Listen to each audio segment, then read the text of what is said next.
Bonjour à tout le monde, donc bienvenue encore sur un direct sur le groupe pétanque, vous commencez à y être habitué puisqu'on en fait quand même assez régulièrement. Aujourd'hui je suis à Lyon au Brosse avec Romain Fournier, donc on va parler un petit peu pétanque, on va parler un petit Bonjour peu à tous. technique. Donc voilà, Romain je vais te laisser te présenter un petit peu, puis après on va te poser quelques questions. Ouais. Tu veux que je dise quoi? J'ai 36 ans, j'ai deux enfants.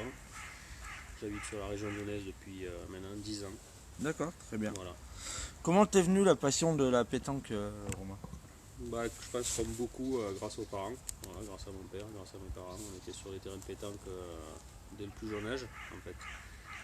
Et voilà, jeter des boules, jeter des boules, jeter des boules Jusqu'à y prendre goût jusqu'à et... y prendre goût, voilà, et passer quasiment toute la jeunesse sur les terrains de pétanque.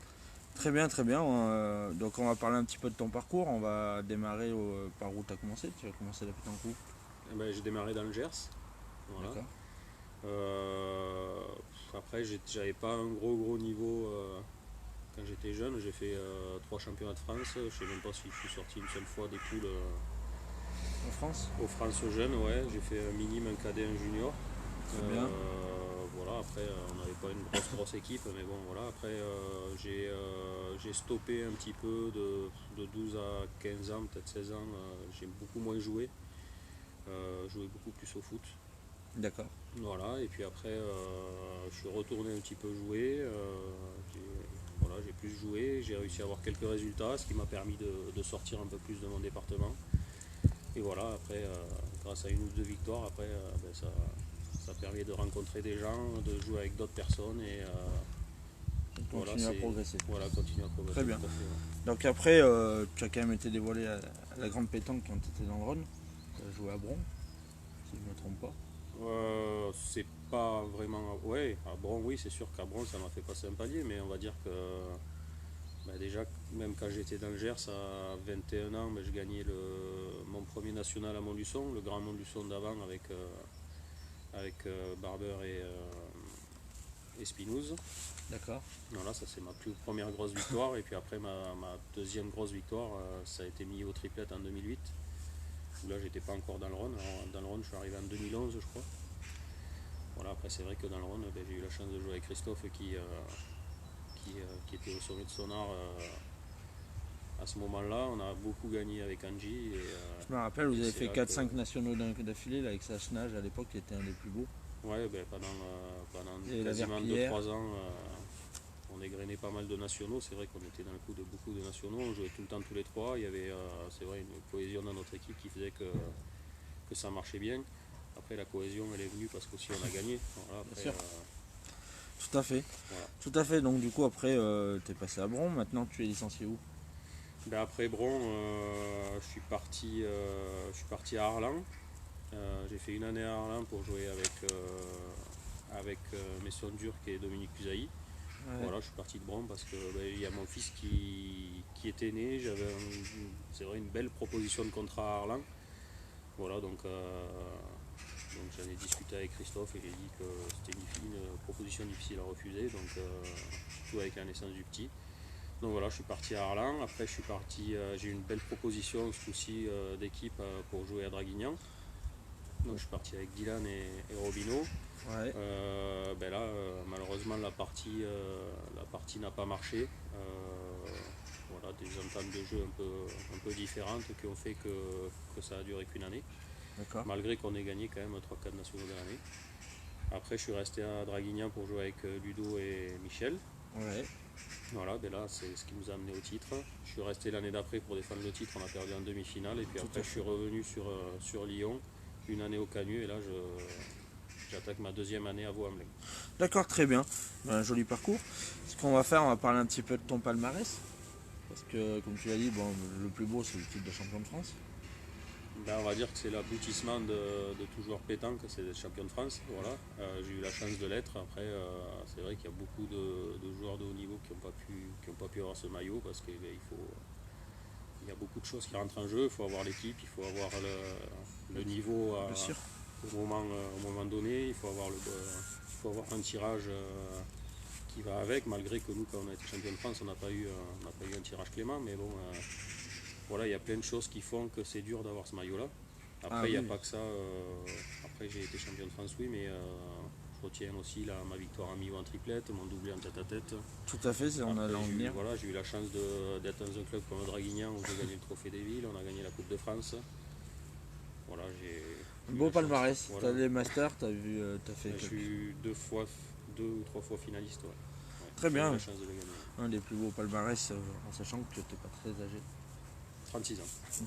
À 36 ans, il y en a beaucoup qui aimeraient en avoir autant. Donc justement, on va parler un petit peu, je pense que c'est quand même des compétitions exceptionnelles. Donc tu as gagné 2 fois Mio d'affilée, 38 victoires d'affilée, je crois.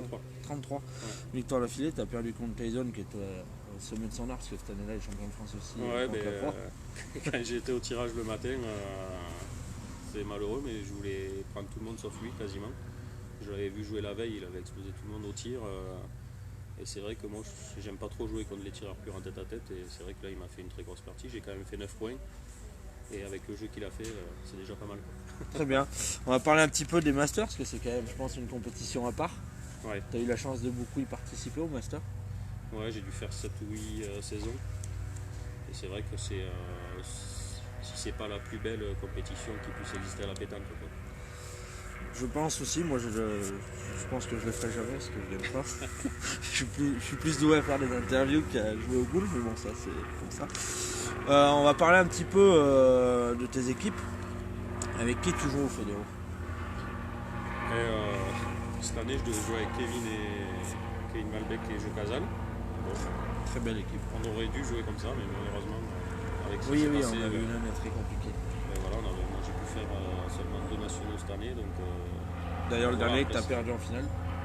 J'ai fait 2 nationaux, j'ai perdu en finale à Alpe d'Huez et j'ai perdu en demi la semaine dernière à Charleville-Mézières.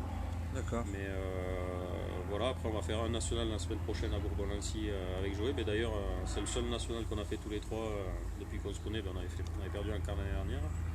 On y retourne cette année. Voilà, et si on s'engueule pas, on rejouera ensemble l'année prochaine. Je vous le souhaite. Et après, va être compliqué de s'engueuler sur un national. Ouais, je pense. Hein. Puis moi, je connais pas trop Jo et Kevin, mais je pense qu'il y a pas de souci. Joé mérite ce qui lui arrive. Bien sûr. Un super garçon. Très bien, il n'y a pas de souci là-dessus. En doublette, tu jouerais avec qui? Et cette année, je devais jouer avec Jérémy Ténia. Ouais. Mais voilà, on n'a pas pu jouer. Après, le doublette, c'est différent parce que en gros, il n'y en a qu'un dans l'année, c'est le championnat. C'est ça. C'est vrai qu'il n'y a pas de doublette à part Draguignan qui est doublette homogène club. Ouais, voilà. Après, il y a des petits concours comme il peut y avoir cet après-midi au Gros, mais oui. Voilà, ça peut pas ça des grosses compétitions. Quoi. Non, c'est le concours pour regarder la main. Voilà, on est d'accord. C'est pas des concours où généralement tu joues avec ton partenaire. Ouais, voilà, ou avec tes amis. Quoi. Très bien, Romain. Ton équipe qui te fait rêver le plus, c'était quoi? Où je suis dedans ou tu peux être dedans parce que c'est vrai que la vôtre à l'époque où, comme tu disais, vous tournez bien avec Kevin, avec Angie et puis Christophe. Cette équipe-là faisait rêver tout le monde à ce moment-là. C'est l'équipe où c'est vrai où on a bousculé, on va dire, le plus de gros joueurs et de grosses séries, quoi. Quand on jouait avec Christophe et Angie, parce que après on était un peu insouciants aussi à cette époque-là. Voilà, après, quand on mûrit, on se dit, c'est vrai qu'on faisait des choses. Voilà, on allait sur le terrain, c'est vrai qu'on se sentait tellement fort en fait que les parties elles se déroulaient trop facilement en fait. Ouais, les gens ils rentraient sur le terrain, ils avaient déjà l'appréhension de se dire, on joue contre l'équipe qui est en forme du moment. Ouais, voilà, c'est ça, c'est qu'on se sentait fort, qu'on était insouciant, que tout se passait bien et voilà quoi, c'est vrai que cette partie-là, on était fort quoi. Très bien. Et si tu as une équipe internationale hors l'équipe de France qui te plaît, ça serait laquelle? En ce moment, on voit qu'il y a la Thaïlande et tout. Actuellement, oui, il y a Diego. C'est vrai que Luigi au tir de tête hors France, je pense que c'est le plus fort. Après, moi, je suis très admiratif du milieu de la Thaïlande. Je ne sais plus comment il s'appelle. Oui, je vois. Peng ou un truc comme ça. Il est vraiment au milieu, je trouve qu'il est vraiment très très fort. Et après au point, qui s'est occupé très au point, on a Dédé Lozano ou Vacopenau qui peut tenir ce rôle-là. Ouais, très bien. Très bien. Donc j'ai quand même une petite question. Parce que tu es quand même un joueur de haut niveau, tu as des titres. Est-ce qu'un jour tu as pensé à l'équipe de France? l'équipe de France, oui, j'ai eu la chance d'arborer quelques sélections sur des nationaux. J'ai fait la Coupe des Confédérations où on a perdu en finale. Voilà, j'ai fait les masters avec l'équipe de France aussi une année. Oui. Voilà, après ça a été un objectif, oui, parce que faut pas se cacher, hein, ça a été un objectif pendant un moment. Et puis là maintenant, j'ai laissé un petit peu cette idée là de côté parce que voilà, il y a des idées Très bien. qui changer d'optique, on va dire. Très bien. On va parler de quelque chose un petit peu différent. On va parler du sponsoring. Je vois que tu es chez Boulanciel. Ouais. Donc voilà, on va parler un petit peu du sponsoring. Comment. T'as pas eu que Boulanciel, je crois, dans ta carrière. T'en as eu d'autres. J'ai été chez Obut. Voilà, Obut, ça s'est terminé comme un accord. Voilà, ils aidaient plus financièrement. Donc après, moi, j'ai Boulanciel qui m'a contacté. Ça se passe très bien avec eux aussi. C'est pas pour ça qu'avec Obut, c'est très bien. Les boules d'Obut étaient très bonnes aussi. Les boules Anciel sont très bonnes aussi. Après, ça se passe très bien depuis 3 ans chez Boulanciel. Voilà, ça fait toujours plaisir d'avoir une marque qui te soutient. Voilà, elle soutient le club aussi. Cette année, tout le club est habillé par Boulanciel. Voilà, c'est une marque qui se développe de plus en plus. Ouais, et voilà, ils méritent d'être reconnus. Les boules sont très très bonnes. Après, voilà. Très bien. Il faut les remercier aussi parce qu'ils étaient là cette année malgré le Covid. Ils nous ont quand même envoyé ce qu'ils devaient nous envoyer. Donc, que ce soit les boules, les tenues, on a tout reçu, le club a tout reçu. Donc, merci à eux, quoi. Très bien. Ça permet aussi de faire connaître un peu Boulanciel, bon, même si c'est très connu. Ouais. On va parler un petit peu de la provençale. Est-ce que tu pratiques la provençale, toi? Je l'ai pratiqué quand j'étais dans le Gers. J'ai été 4 fois au championnat de France. J'ai fait un quart de finale au championnat de France. Voilà, c'est un jeu que j'aime bien. J'aime bien y jouer de temps en temps. C'est vrai que j'y jouerai pas tous les week-ends. Mais c'est plaisant à y jouer parce que c'est un autre jeu, c'est pas de la pétanque.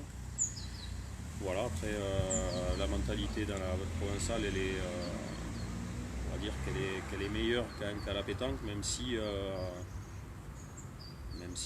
y a toujours. Bien sûr, ça reste du sport, il peut se passer des choses un peu bizarres aussi, quoi. Très bien. On va parler de quelque chose qui devient de plus en plus important dans le milieu de la pétanque. On va parler des personnes, ce que nous, les joueurs, appelons les players. Les payeurs? Ouais. Donc on parle un petit peu. Les payeurs, oui, les payeurs, les sponsors, tu peux les appeler comme tu veux, mais c'est des personnes qui... alors il y a des personnes qu'on appelle ça des mécènes et qui ont envie, qui ont beaucoup d'argent, on va dire, et qui ont envie de se faire plaisir à jouer avec des joueurs de haut niveau. Bien sûr. Voilà, mais il n'y a pas que ça aussi, il y a des joueurs qui vont économiser dans une année pour faire 1 ou 2 concours avec des joueurs de haut niveau. Alors oui, c'est mal vu. Après, il y a beaucoup peut-être aussi de jalousie à ce niveau-là. Je suis d'accord avec toi. Après, qu'est-ce qui empêche une personne, même toi, de mettre des sous de côté, de te faire plaisir à jouer avec NT et Suchot une fois dans ta vie? C'est tellement...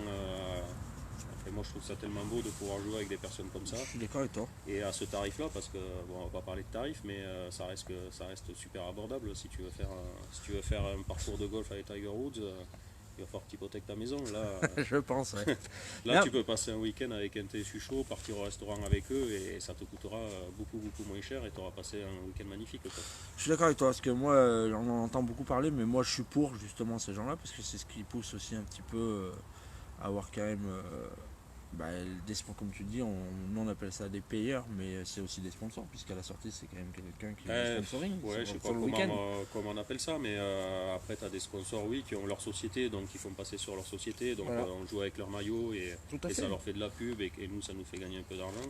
Et après tu as les personnes comme je te dis qui vont mettre de côté, qui vont se faire plaisir à jouer une fois dans l'année ou deux avec les meilleurs joueurs du monde, et ils kiffent. Donc, Et moi je trouve que c'est quand même le seul sport où on a la possibilité de pouvoir le faire. Oui, donc, voilà, c'est bien. Après, c'est des mentalités. Il y en a qui diront moi je ne payerai jamais pour jouer. Après, il y en a qui diront moi c'est un rêve de pouvoir jouer avec la Croix, c'est un rêve de pouvoir jouer avec Dylan. C'est ça, et, tout à fait. Moi, si j'avais les sous et que je pouvais jouer 1 heure au foot avec Cristiano Ronaldo, je le ferais, quoi. C'est ça, tout à fait. Et voilà, quoi. Après, tout à fait. On va parler un petit peu de ce que tu aimes et ce que tu n'aimes pas dans la pétanque. Donc la première question elle va être simple. Qu'est-ce que tu aimes dans la pétanque justement? Ce que j'aime, c'est c'est partir, c'est rencontrer des gens. C'est le sport pétanque aussi. Après, moi, j'ai adoré la plus belle pétanque. C'est vrai que c'est la télé, la pétanque télévisée, quoi. Quand on se retrouve au milieu du terrain avec les meilleurs joueurs du monde, c'est vrai que on a vécu des parties d'adrénaline incroyables, des finales de Master, des finales de championnat de France. Après, au haut niveau, c'est incomparable, quoi.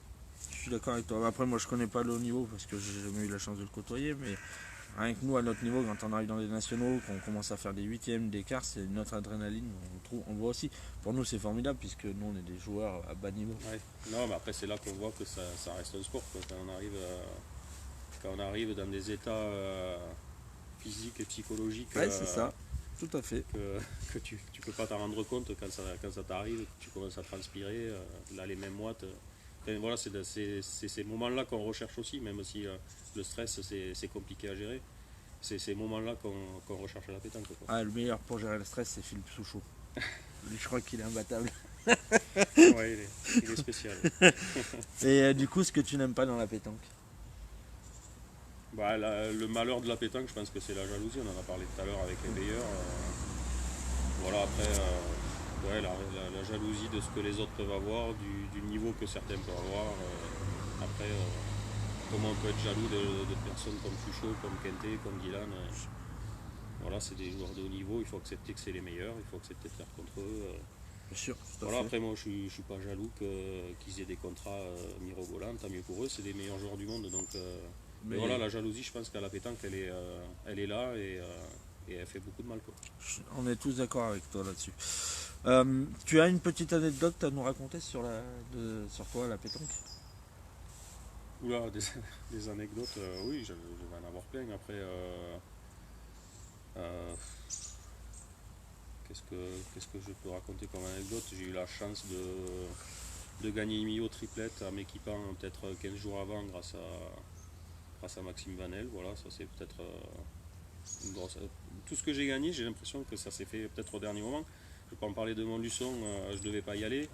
Il y a Mathieu Spinouz qui m'appelle le lundi d'avant, il me dit il y a Daniel Rizzo qui ne peut pas venir, est-ce que tu peux le remplacer? On y va, on gagne contre les champions du monde en titre. Millau, je ne devais pas y aller, Maxime Vanel m'appelle, il me dit il y a Hector Milesi et Stéphane Le Bourgeois qui sont que deux, est-ce que ça te dit de jouer avec eux? J'y vais, on gagne. Et le championnat de France triplette, l'équipe elle se forme mi-décembre l'année avant avec Michel et Ludo parce que Ludo vient au club au dernier moment, Michel se retrouve seul. Moi je décide de rester dans le club malgré que je joue que avec Dylan et Robino, donc on joue tous les trois, on est champion de France. Enfin voilà, c'est. En gros, t'es un petit peu le porte-bonheur des gens. Ouais, voilà, ouais. T'arrives, tu viens pour remplacer une personne qui est absente et tu. Non, mais voilà, il faut reconnaître qu'il faut avoir beaucoup de chance pour gagner des grosses compétitions à la pétanque et je reconnais que j'ai eu dans mon parcours beaucoup de chance aussi, quoi. Oui, bah après on le sait tous, comme tu l'as dit tout à l'heure, pour gagner il faut avoir le tirage avec toi, il faut avoir la petite réussite. Bien sûr le talent, c'est la priorité, parce que si t'as pas de talent, tu peux avoir de la réussite. Ouais, la pétanque, il faut tout, il faut le tirage, il faut le talent, il faut le mental. C'est 90% de mental parce que à un certain niveau, Suchot il est très fort, mais à l'entraînement on est capable de tous faire comme Suchot et dans les parties on fait plus comme Suchot. Donc c'est ça le problème. C'est que le mental il est à 90% présent sur le terrain, quoi. Tout à fait.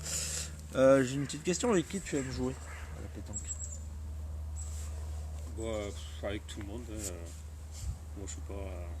Non, c'est vrai que après la chance qu'on a à la pétanque, contrairement à d'autres sports, c'est qu'on peut jouer avec qui on veut, avec tout le monde, avec des adversaires, avec des partenaires. On peut jouer contre le week-end et ensemble le lendemain. Enfin, c'est un petit peu la chance qu'on a et ce qui est bien aussi à la pétanque, quoi. Très bien, très bien, très bien. On va parler un petit peu de tactique et technique. Ton poste préféré à la pétanque, c'est quoi? Moi j'ai fait un peu tous les postes. J'ai commencé tireur quand j'étais jeune parce que dans mon équipe j'étais le seul à savoir tirer, donc c'est moi qui tirais. Pas trop le choix. Après,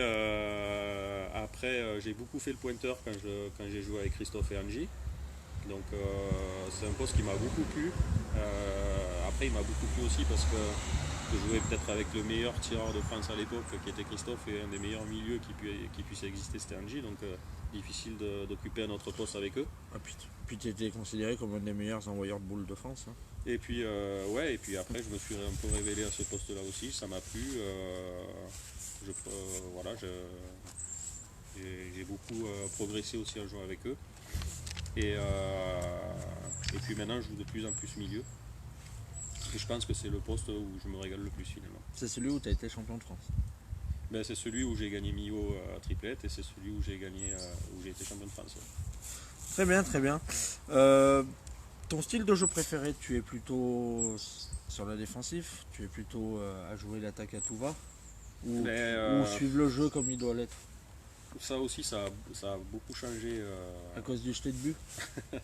Ouais, faut le jet de but, oui. Ça en fait partie. Aussi, non, mais c'est plus, même moi, quand j'étais dans le Gers, où j'ai attaqué avec Gérard Delon et Pierre Benoni dans une grosse partie, on va dire, régionale, et ben, on était beaucoup axé sur la défensive. Donc j'étais un peu le joueur à la Fasino à faire jouer l'adversaire. Donc j'étais beaucoup défensif. Et ça m'a été pas mal reproché aussi quand je suis arrivé sur la scène nationale. Donc j'ai perdu des parties aussi à cause de ça. J'en ai gagné beaucoup, mais j'en ai perdu aussi beaucoup et des grosses parties aussi. Et maintenant, je vais être plus quand même vers l'offensive. Je me suis rendu compte que le haut niveau, si tu étais trop défensif, ben, ça te jouait pas mal de tours. Donc ben, maintenant, je suis devenu un joueur un peu plus offensif, on va dire. Après, c'est vrai qu'il y a des terrains qui t'obligent à être défensif. On a été champion de France à Montauban en jouant à la défensive. Après, c'était des terrains intirables, il faisait 100 degrés. Et en plus, vous avez un des meilleurs tireurs de France, qui est actuellement Michel Oudjadorian. Oui, et encore, quand on a été champion de France, c'était pas le Michel. Non, non, non, Chateaubriand de c'était pas celui de maintenant, maintenant, mais là maintenant. mais oui, on avait un des meilleurs tireurs de France, et en plus sur des terrains qu'il affectionne où il faut tirer dans la bouche. Quoi. Très bien. On a une question de Jordi Muet qui dit: est-ce qu'un jour on reverra la triplette avec Christophe et Angie? Ah, je pense que ça va être difficile parce que voilà, la partie s'est cassée parce qu'il y a eu des tensions entre nous, beaucoup de fierté. Voilà, c'est des caractères. Après, les caractères, quand ça clash, c'est compliqué ça va être compliqué de reformer cette équipe-là. D'accord, très bien. Il y a PHP qui nous pose une question. Tu as gagné 2 fois Mio en tête à tête. Tu regrettes ce grand Mio? Ah bah oui, Mio, je pense que c'est le regret de quasiment tous les joueurs de haut niveau, mais aussi de tous les amateurs. Quoi. Ah oui. C'était la mec de la pétanque. Quoi. On revivra. Ça va être difficile de revivre ça, mais c'est vrai que Mio, c'était magique. Pendant 5 jours, on pouvait faire des parties de haut niveau, on pouvait voir des parties de haut niveau. Moi, c'est rare que je reste sur un concours à regarder des parties. Quand j'ai perdu, ben, à Mio, on restait parce que c'était magnifique. Quoi. Très bien, très bien. Donc, j'ai une dernière question un petit peu sur le truc technique. Ton style de terrain que tu affectionnes le plus? Moi, j'adore les terrains où il faut envoyer. Donc, on va dire ça va être du goudron un peu mou et où il faut très bien pointer. Ouais, c'est ce que je disais tout à l'heure. Tu es quand même connu comme un des meilleurs envoyeurs de boules de France. Puisque tu les envoies le bouge-pas. Faut être réaliste. T'en as fait rêver Non, beaucoup. voilà, après, c'est vrai que c'est un geste d'envoi que j'affectionne. Puis en plus, accroupi. Après, malheureusement, on va dire que depuis, depuis 5, 6 ans, 7 ans, aussi avec l'arrivée de la télé en masse, ben, les terrains ils sont devenus de plus en plus Des champs de tir. faciles à tirer et où on peut envoyer de moins en moins les boules et ça c'est un peu regrettable aussi. Très bien. Bon, Très bien, Romain. Donc on va parler un peu du règlement. Si tu avais une règle à changer, ça serait laquelle? une règle à changer. Il y a beaucoup de choses à changer à la pétanque. Donc, Déjà la mentalité des gens. si on veut progresser, non, pas que la mentalité des gens, mais il y a beaucoup de choses à changer. C'est vrai qu'on veut être olympique, mais c'est pas en continuant comme ça qu'on le saura malheureusement. Mais c'est vrai que la règle du bouchon a fait beaucoup de mal. Alors elle a fait beaucoup de bien pour le spectacle parce qu'on voit 90% des parties qui se jouent entre 6 et 8 mètres. Mais elle a fait beaucoup de mal à la pétanque comme on pouvait la vivre avant, où on jouait loin, où il fallait bien pointer, où les tireurs se cassaient les dents sur des terrains vraiment difficiles. C'est là où on pouvait battre aussi. Et voilà, c'est vrai que ce jet de bouchon, pour moi, il a fait beaucoup de mal à la pétanque. Il n'a pas fait beaucoup de mal au jeu, parce que le jeu, il est toujours là, et justement, il est beau parce qu'il y a plus de tirs, il y a plus de 6 mètres. Mais il a fait beaucoup de mal à la pétanque. Très bien. Loire, Ramnik, Lacroix et lui, à mon sens, Yann qui dit au niveau de l'envoi des boules. Ah ben, c'est sûr que Loi, c'est le maître. Loi et Rannik, on va dire que c'est vraiment les deux joueurs qui envoient le mieux les boules au monde. Quoi. Moi, quand je voyais Loi, quand j'étais jeune à la télé, qui envoyait les boules, Rannik, Ouais, qui perd très peu de boules. Après, la Croix, lui, lui sait tout faire. Donc, c'est un peu. C'est un peu sa force, il tourne les boules, il fait rouler, il envoie, enfin voilà, c'est le meilleur. On va dire que la Croix c'est le meilleur pointeur du monde. Très bien. On a Renaud Pastor qui demande si tu vas à Ruon la semaine prochaine. Non, je vais à Bourbon-Lancy la semaine prochaine. Il n'y en a pas eu beaucoup cette année, il faut qu'il y en ait deux le même week-end. Ouais, voilà, on n'a pas de chance parce que ouais, c'est ça, il n'y en a pas eu des masses et les deux seuls de fin d'année malheureusement, mais ils tombent le même week-end. Après, j'ai l'habitude depuis quelques années d'aller à Bourbon parce que l'équipe, après c'est pas que Riom c'est magnifique, l'air de jeu est magnifique, le président est super sympa, l'équipe est super sympa, mais voilà, à Bourbon on a créé un lien depuis 3-4 ans avec son président Patrick Couder. Et c'est aussi là qu'on a formé notre équipe avec Joël l'année dernière et Kevin, donc on a perdu un quart, donc du coup on retourne à Bourbon cette année. Très bien. Il y a quelqu'un que tu dois connaître, le petit Jordan, je crois que c'est le fils à Christian. Il demande si tu penses pouvoir gagner la Coupe de France avec Vaux-en-Velin. Gagner la Coupe de France, ça va être difficile, mais en tout cas, on a une équipe pour avancer le plus loin possible.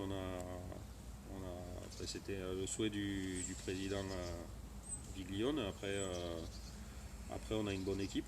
Il y a moi, il y a Kevin, il y a Joé, il y a Michel Regaza, il y a Christian Perret, il y a Rudy Benoni, il y a la femme à Christian. Voilà, c'est le groupe, c'est notre groupe de Coupe de France. Après, on sait qu'il y a des clubs au-dessus de nous. Il y a les Canuts, il y a Bron qui sont beaucoup plus étoffés en termes de joueurs masculins et en féminine.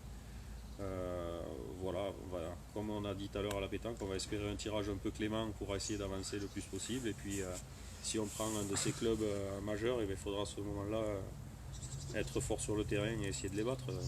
Après, voilà, l'objectif c'est d'aller le plus loin possible, essayer de faire la finale régionale, ça serait super pour le club. Et si on arrive au Grand 8, et bien là, ça serait magique. Très bien. J'ai encore une question d'un internaute. C'est Jean-Baptiste Tiffany qui demande comment tu trouves les terrains à Charleville-Mézières. Ah mais là c'était des vrais terrains de pétanque comme à l'ancienne on va dire, comme beaucoup de joueurs de pétanque aiment, mais que malheureusement on voit de moins en moins avec l'arrivée des boulodromes. C'était un parking avec un petit peu gravier dessus. Très difficile de faire des carreaux, ça montait, ça descendait, il y avait des crevasses. Enfin voilà, fallait tirer dedans, fallait très bien pointer. Enfin, ça c'est des vrais terrains de pétanque, moi j'appelle ça des vrais terrains de pétanque. Malheureusement c'est pas des terrains de pétanque qui facilitent le gros jeu où on va tirer de partout, où sur 12 boules il y aura 9 boules de tirer. Mais c'est de la pétanque à l'ancienne où il faut bien pointer, il y a beaucoup de stratégies. Enfin, voilà. Moi c'est ça que j'appelle la vraie pétanque. La pétanque, les trois quarts des gens pratiquent chez eux. Oui. Parce qu'ils les pratiquent sur ce terrain-là et après quand ils arrivent dans les concours, qu'ils ont la pièce, ils cherchent là où c'est un peu sableux. Ben, c'est malheureux, mais c'est ça. Quoi. Mais les boulodromes, les masters, les parties télévisées, encore que là on a vu au choc des champions, c'était pas si facile que ça à tirer, mais il y a souvent beaucoup trop de sable, quoi, on va dire. Très bien. J'ai encore une petite question pour toi, Romain. Comment tu vois la pétanque dans 10 ans? Ah ben là, fort est celui qui saura comment elle va devenir. Après, moi, la pétanque au JO, je l'espère et on peut dire je la rêve parce que pour moi, si on continue comme ça va être très difficile qu'elle y soit. Voilà, après je pense qu'il y a des idées à changer, il faut peut-être l'élitiser un petit peu plus sur certains points. Voilà, il y a beaucoup de choses à changer. Après, c'est compliqué à répondre à cette question parce que je pense qu'on a du mal quand même à avancer. Heureusement qu'il y a la télé qui est là pour nous donner une image un peu meilleure, malgré qu'on voit des choses aussi à la télé un peu bizarres comme on a pu voir à la Marseillaise. Mais bon, Ouais. ça c'est comme dans tous les sports, qu'il y ait une bagarre dans le public, ça Même arrive sur dans le tous les terrain, sports, mais malheureusement la pétanque, quand ça arrive, on est pointé du doigt parce que je sais pas pourquoi, mais voilà, dès qu'il se passe quelque chose de mal à la pétanque, ça fait la une des journaux, alors qu'il se passe sur 4000 ou 5000 parties qu'il y a eu à la Marseillaise, il y a peut-être eu 10 incidents, mais malheureusement c'est ça qu'on retient, quoi. Voilà. Alors qu'au rugby, par exemple, au rugby professionnel, s'il y a une bagarre, tout le monde est content. Parce que c'est le. Oui, le rugby, c'est vrai que. Enfin, moi, j'adore le rugby, j'adore Moi l'état aussi, hein. d'esprit du rugby. Quand il y a une bagarre, eh ben, ça fait plaisir aussi, mais ouais, c'est un autre état d'esprit. Après, voilà, la pétanque, vu qu'on est mélangé, joueurs de haut niveau, amateurs, enfin, tout le monde est mélangé, ben, tout le monde se connaît, donc il y a. C'est plus facile de parler sur les autres, il y a Facebook. Bien sûr. Bien Au sûr, rugby, je pense pas que Ntama qui regarde des réseaux sociaux a regardé. non, je pense Enfin, pas. voilà ce qu'on pense de lui. Malgré à la pétanque, c'est ça qui fait envenimer les choses aussi. Et c'est ça qui fait qu'il y a beaucoup de clash. Quoi. Depuis les réseaux sociaux, c'est vrai que ça fait aussi beaucoup de mal à la pétanque. Quoi. Bien sûr, très bien. Moi j'ai une dernière question, Romain, après tu regarderas la rediffusion, il y a beaucoup de commentaires pour toi, je ne les ai pas tous cités. Ouais. Comme là on voit Gaël déjà qui dit un super joueur Romain, etc. Moi j'ai une dernière question, comment tu trouves le groupe pétanque sur Facebook? Ouais, moi je l'ai vu un peu par hasard. Après c'est vrai que sur Facebook j'y suis plus trop, mais ça m'arrive de regarder un petit peu ce qui se passe. Après j'ai trouvé sympa un petit peu ce que tu as fait. Tu m'as contacté pour l'interview, ben, ça m'a fait plaisir d'y répondre. Mais c'est vrai que c'est bien de faire vivre un petit peu la pétanque et je pense qu'on a besoin d'une pétanque un peu positive quoi, et d'arrêter de toujours trouver ce qui va pas, ce qui est pas bien. Lui il a fait ci, lui il a fait ça. Donc va pour le groupe pétanque, mais pas que ça devienne comme d'autres groupes où ça part en cacahuète dès qu'il y a quelqu'un qui fait quelque chose de travers. Et ça aussi, ça fait beaucoup de mal à la pétanque. Quoi, quand on voit des parties télévisées où on dit ouais lui il a dit ça, ouais mais on a un micro, on fait une partie super importante. C'est du sport déjà, c'est du sport de haut niveau, donc on a le droit d'avoir des moments d'humeur parce que il y a eu un coup de chance ou ça va pas à notre faveur. Et ça reste du sport quoi. Dans tous les sports il y a des moments d'énervement. Bien sûr. Et voilà donc oui le groupe pétanque mais il faut que ça reste comme ça, il faut que ça reste convivial et faut pas que ça soit axé sur la critique parce que c'est pas en critiquant qu'on va avancer. L'objectif du groupe c'est de la communication et puis après on est obligé de lancer les sujets mais les débats sont vite fermés parce que après des fois ça dégénère et c'est pas l'objectif pour nous si on n'est pas là pour les centres de pétanque. Pour avancer il faut débattre mais faut de la pétanque positive voilà, comme je dis. Très bien. Avec la pétanque très bien. J'ai une question d'une personne de la Drôme que tu dois connaître qui s'appelle Bruno Serre. Ouais. Il me demande quand c'est que vous pourrez refaire une partie comme à Nyons. Comment? Comme à Nyons, je pense à l'international. Je vois pas. Je sais pas, il a posé ça comme question sur le descriptif. Il a dit à quand pour se refaire une partie comme à Nyons. Nyons, c'est vrai que c'est un des plus beaux nationaux qu'il y a eu avec son président Rink, là, oui. qui a fait monter son national et qui est vraiment un des plus beaux de France au niveau de l'organisation, au niveau du cadre, les restaurants. Là, c'est des vrais jeux de pétanque en plus. C'était des vrais jeux de pétanque. Bon, c'est pas des terrains d'envoi malheureusement, mais c'est des terrains de pétanque très difficiles où il faut très bien jouer. Ouais. Très bien Romain. J'ai une dernière chose à faire moi, c'est te remettre le cochonnet officiel du groupe pétanque. Oui merci, ça tu l'auras un souvenir. Bonjour avec cet après-midi. Avec plaisir. Si tu as quelque chose à rajouter à tout le monde, c'est le moment. Non, merci à tous en tout cas. Merci pour vos messages positifs, même les messages négatifs, parce qu'il faut toujours apprendre de ce qu'on ne fait pas de bien, on va dire. Et voilà, comme j'ai dit, continuez comme ça et va pour la pétanque positive et arrêtez les critiques et tout ce qui va avec. Quoi. Très bien. En tout cas, moi je te remercie Romain d'avoir participé au jeu. Je te remercie. Le groupe pétanque te souhaite bonne chance avec ton club de Bonvelin pour la Coupe de France, en espérant, comme il dit Jordan, de pouvoir la gagner.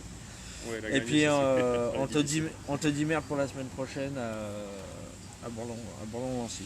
Merci beaucoup. Voilà, merci à tout le monde, on vous souhaite une bonne fin de journée et puis moi je vous donne rendez-vous demain soir pour le récapitulatif de la semaine. Au revoir, ciao.